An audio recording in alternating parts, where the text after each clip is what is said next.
Welcome back to another video of DADA TV, and here again today we have Jason Leslie from Syracuse.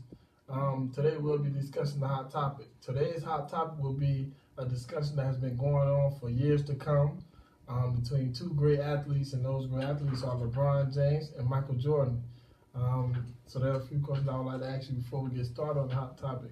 What is your favorite sport? I'd say my favorite sport is actually soccer. I played soccer in college, and I played that ever since I could walk and talk. So soccer would definitely be my favorite sport, but I do watch a fair amount of basketball. I watch a fair amount of college football, college basketball, and a little bit of hockey here and there too. But yeah, definitely soccer would have to be my favorite sport for sure. Okay, now the last time Jason came to the show, he was moving up the ranks here at Syracuse, and he's actually started moving up. He's now been promoted to the academic coordinator at Syracuse.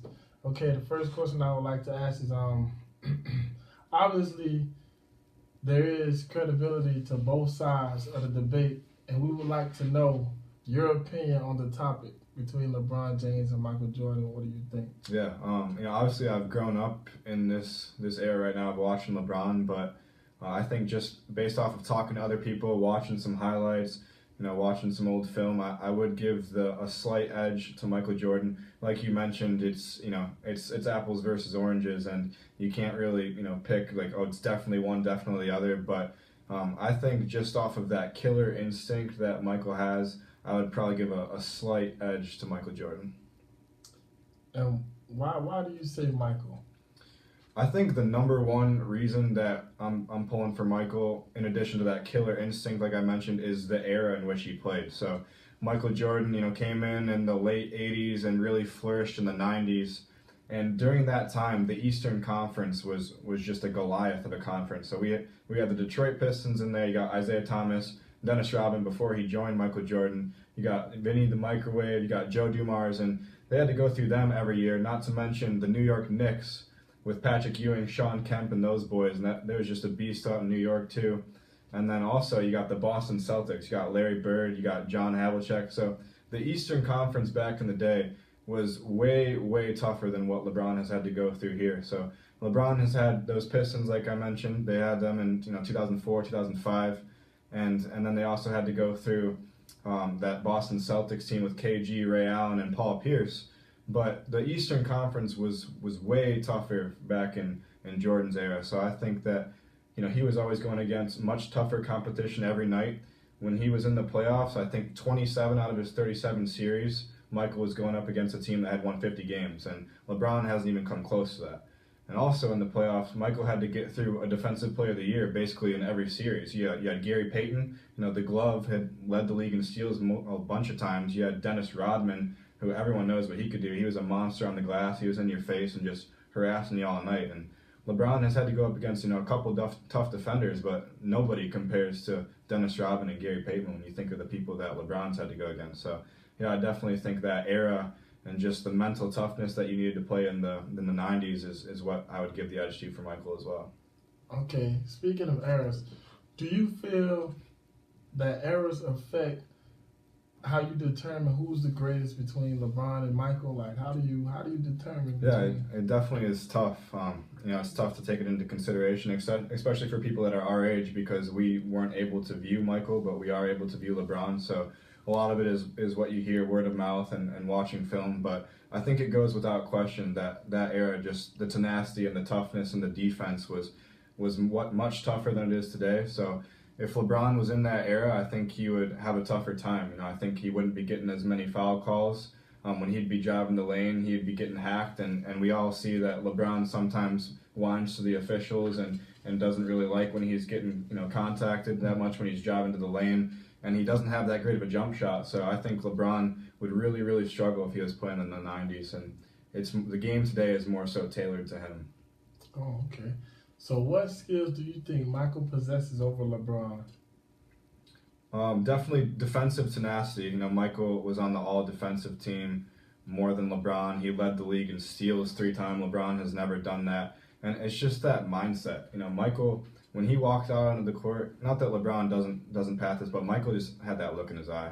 And you knew when Michael Jordan stepped on the court, you knew it was must-see TV. there's times where LeBron's taking games off, he's walking back on defense, and you never had that with Michael Jordan. He was giving you 110%, pedal to the metal every single second he was on that floor, and that's just something that you can't really teach. I also think that Michael Jordan is just a better story. I think that you have a guy that went to high school, got cut from his JV basketball team, went to college for a couple of years, won a national championship at North Carolina. I think that's a better story for the kids, growing up today to, work hard and, maybe you get cut, but you got to face some adversity and you got to get back out there. Whereas, LeBron James was a phenom before he even graduated from St. Vincent St. Mary High School in Ohio. Everybody knew he was going to be the truth, which is a great story in itself, living up to expectations. But, I think it's a better story for kids that want to make it to that next level of you don't have to be a high school phenom to make it. You can get cut from your JV basketball team and still arguably be the greatest athletes to ever play the game of basketball. Yeah, that's some great information that the fans wanted to hear.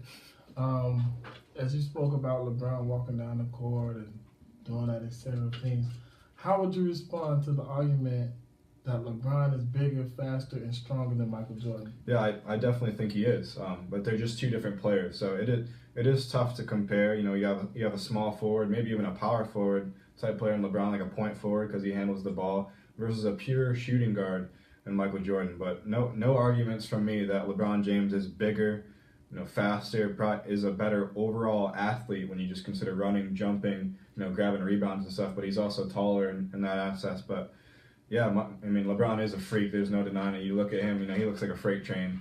But, I'm still taking Michael. Okay. And do you think Michael's Bulls team, how do you think they will face off against the Warriors right now? This past series. Yeah, these Golden State Warriors are stacked. You got 4 huge future Hall of Famers in there. I do think that the Warriors still would have pulled it out this year, but I can tell you for one thing, they would not have gotten swept. Michael Jordan is not getting swept. That's not happening in the NBA Finals. Michael Jordan. Another thing that he has going for him over LeBron in the finals is Michael Jordan's never even made it to a Game 7 in the finals. He closes out his business early. So when it's the big time, Michael Jordan is showing up. So I just don't think they match up that well though. You got Kevin Durant, a lanky guy right now who matches up very well with a Scottie Pippen type player. And then you got Draymond, who would be pretty formidable for Michael Jordan. He's one of the best defenders of the age, and he has that mental edge to it, which Michael could handle. But Draymond would be in your pocket all night long. And then I think the role players of the Warriors, you got a Steph Curry, you got a Klay Thompson, and then you got Iguodala coming off the bench, another guy that can get in Michael's face. So they have a lot of guys they can throw at you.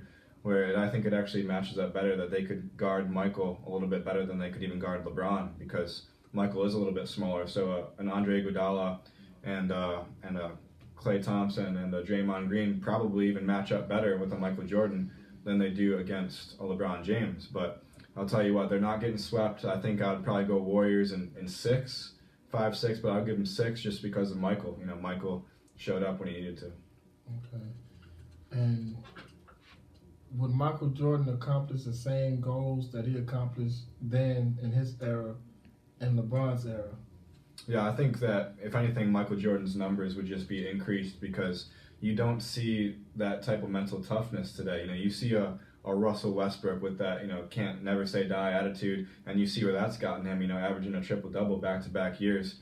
So you take that and you multiply it by 2, and you got Michael Jordan. So he'd be out there, he'd be winning Defensive Player of the Year couple times, every couple of years right now, just with that mindset alone. And if he had the scoring titles 10 times back in there, you better believe he would lead the league in scoring every single year if he was playing in today's day and age in the NBA. Okay, and speaking of the Bulls, what role did Phil Jackson play in Michael's greatness? And would that be different if Tyronn Lue were his coach? Yeah, I definitely think Michael Jordan had better coaching. I think that goes without saying, but I think he also had a better head on his shoulders. But it would be interesting to see what would happen to LeBron James if maybe in this offseason he moves to a San Antonio Spurs team and gets coached by a Greg Popovich, or has a little bit of a better coach. Tyronn Lue, this was his first head coaching job. And then you got Michael being coached by Phil Jackson, who the originator of the triangle. You know, coached Michael Jordan, not Michael Jackson, coached Kobe Bryant and Shaq in that era. You know, so Phil Jackson, he's the real deal, and now he's the owner of the Knicks, and you just know that guy knows basketball, and he has that kind of respect when you walk into a room. So I think it was helpful for Michael to go into a timeout and maybe, you know, take a relaxing break here, you know, grab your water, grab your Gatorade. I'm going to let my coach Phil Jackson tell my guys where they need to be. Where LeBron walks into a timeout and he is the coach, and he's telling, you know, JR and Kevin Love where you need to be on the floor, and he kind of has that extra weight on his shoulders. So Michael Jordan did have that going for him, and I think that if LeBron was coached by a Phil Jackson, I think it would be better for LeBron, and Michael's definitely benefited from that. Being that it's 2018 now, and back in like 95 and 98, they didn't have the technology we had. What